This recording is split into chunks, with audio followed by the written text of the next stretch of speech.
Hey, I'm back for the April Books Roundup.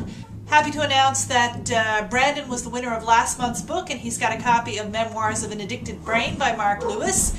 And even though I'm slow sometimes, I do get my book prizes out to people who win them, so please remember to like, share, favorite, and generally spread around this video if you would like to win one of the books I'm discussing this month. As many of you know, for reasons that I've gone into on the vlog and the blog and in real life, this has been a pretty challenging and difficult month for me personally.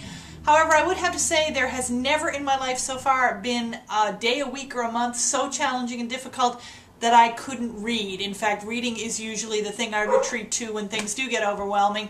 So yeah, despite everything else, I have gotten some really good books read this month. As usual, the more detailed reviews are at my blog. And if you're watching this on YouTube, there's a link down there to the blog where you can read the reviews.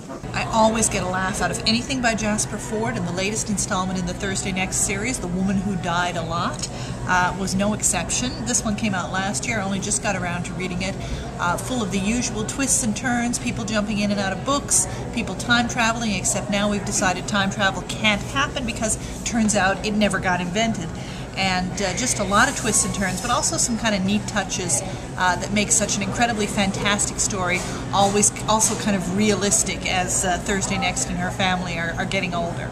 So I really enjoyed this one. The one nonfiction I read this month, Jeff Chew's Does Jesus Really Love Me? A Gay Christian's Pilgrimage in Search of God in America.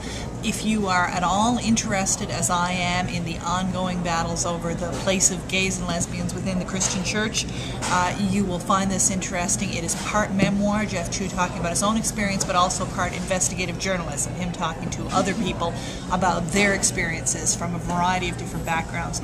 Really, really engaging and interesting, no matter which side of the issue you're on. This is well worth a read.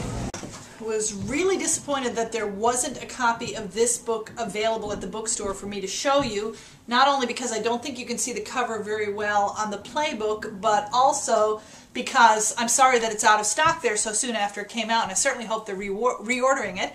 But it is Robin Hobb, Blood of Dragons. Next to Guy Gavriel Kay, who we're going to talk about shortly, Robin Hobb is my favorite fantasy author. This is the fourth book of, I guess you could call it a tetralogy.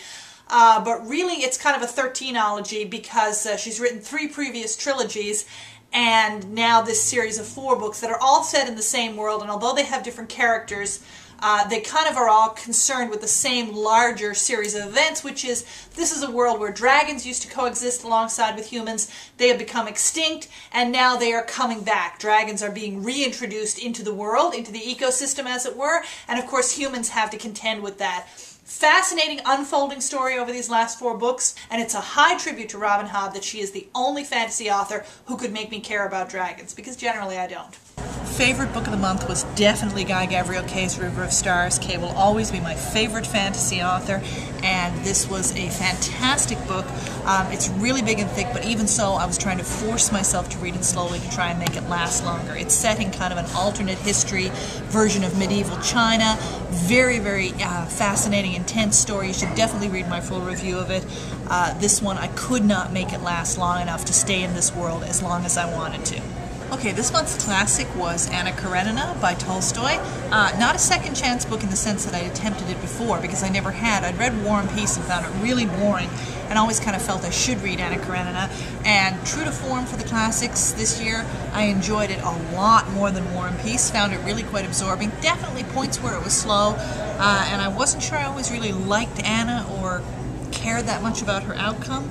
But overall, yeah, it was a really absorbing story. Really glad I finally got around to reading this one. This month's poetry collection, Under the Keel by local author Michael Crummey. I've loved some of Michael Crummey's novels, particularly Galore. This is the first book of his poetry that I've read. Apart from having an utterly gorgeous cover, it also has some very, very beautiful poems in it. And the voice in them is incredible. Sometimes you get the impression that it's the voice of the poet himself. Other times it's that of a character that he's creating or taking on. And they just come through with such a strong sense of the personality speaking in them. I'm not through this whole collection of poems yet, but I love this poem that he has in here, which is a poem in 3 parts called Watermark, and it's subtitled Pentecostal Baptism, Catalina 1940. As you know, I'm fascinated in my own writing with what you might call varieties of religious experience here in Newfoundland, apart from the very well represented Irish Catholic experience. So a poem about Pentecostal baptisms in the sea in Catalina was bound to get my attention.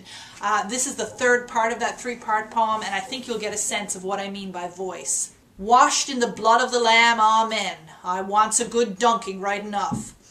Brothers and sisters, I spent half me days in drinking and the other half repenting of it, like sculling out to an empty trap and home again. All's to show for your trip is blisters. Bloody great shock of the water every time.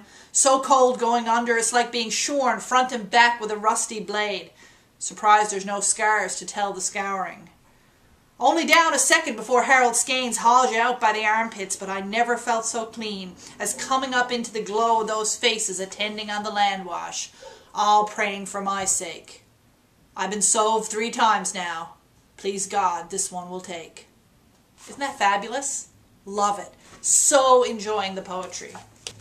That's it once again for another month. Hopefully May will be a better month life-wise. It's already shaping up to be a good month book-wise. Come on to some good books. And as usual, with the April books that I've read, if you would like to win a copy of any one of them, to get your name entered in a drawing, all you have to do is favorite this on YouTube or comment, or share it on Twitter or Facebook, and I will be happy to include you in the list of people who might just win a book. And remember, my basic philosophy, no matter how tough life gets, if you got a book, you can probably get through anything.